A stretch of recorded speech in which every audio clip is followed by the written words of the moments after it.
So the next time someone tells you, you're gonna fail, you know what you tell them? Tell them they're right. But you're not afraid to fail. You're not afraid to take action. You're not afraid to jump.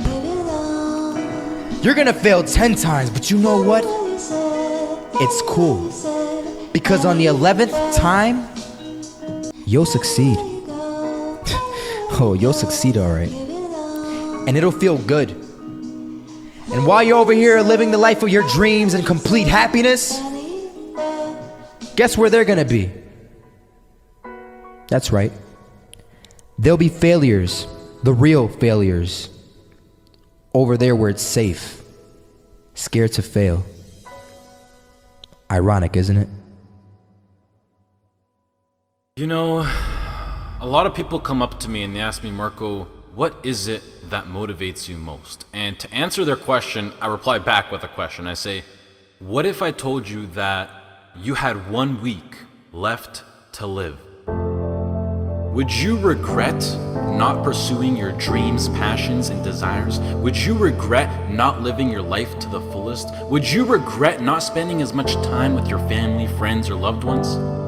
You know, Steve Jobs said in a speech one time that he used to wake up every morning, look in the mirror, and ask himself questions like this. And he said that if the answer was yes for too many days in a row, then he knew that he had to change something. And that should go for all of us. If you're living a life that you would not be okay with losing because you weren't able to do things you wanted to do, then now you know that you need to change something. Life is simply too short and unpredictable to not live exactly the way that you please. It is ridiculously unpredictable. It is possible that on any given day to die at any point throughout that day without ever being able to see it coming.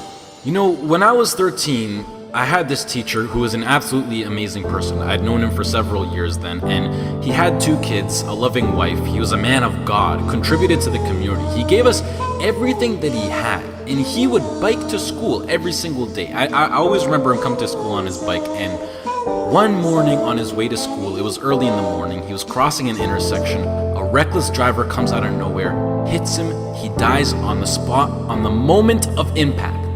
His death taught me so many valuable things in life, and one of them being that it went on to show that no matter how much you don't deserve to die, and no matter how good of a person you are, and no matter what your situation is, no matter anything, it goes to show that death is inevitable and random, and it will eventually consume each and every single one of us, whether it's in 50 years, in 10 years, next year, or even tomorrow. You cannot control it. The people around you cannot control it. As long as you're at the wrong place at the wrong time, your whole life could disappear in the blink of an eye, along with everything you wished you could have done. Whether you're walking down the street, whether you're stepping into the elevator, whether you're walking down the stairs, whether you're just existing. Listen, you'll see people from nowhere die of a heart attack. Gone. No family history, no symptoms, no causes, nothing. It happens, and that's the cruel life that we live in, and it's something that we cannot control. So what I want to make clear is that regardless of the path that you take in your life, at one point, death will consume you. It doesn't care whether you floss your teeth in the morning, whether you raise a family or not, whether you go on to be rich, poor, a success, a failure, whatever. You are still going to die at one point. It is that simple. And knowing that you're going to die soon should be the biggest motivation to both make the difficult decisions in life and to get your ass out of bed in the morning. So now the question becomes, what is it that you truly have to lose? If you pursue your dreams and you fail, sure, you might be a little bit more financially unstable.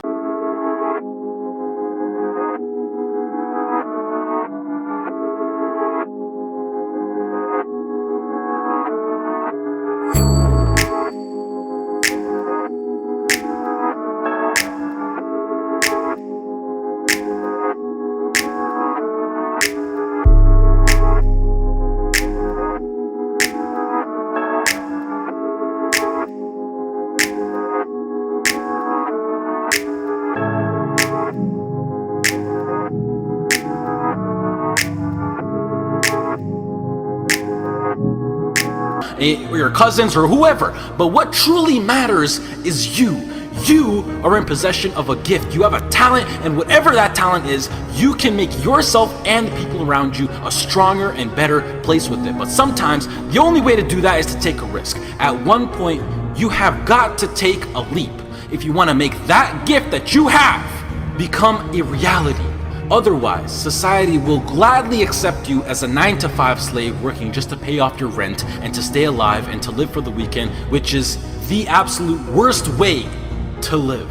If you don't jump, believe me, if you don't pursue your gift, you will live a life full of regret, and your gift, your dreams, everything that you ever had to offer to the world will die with you. From first-hand experience, I am pissed off at myself. I am pissed off and I regret so much in my life. I can't even fathom explaining it. Not about what I've done, but what I haven't done. All the opportunities that I turned down and all the chances that I never took just because I was afraid or because I was worried about what other people think.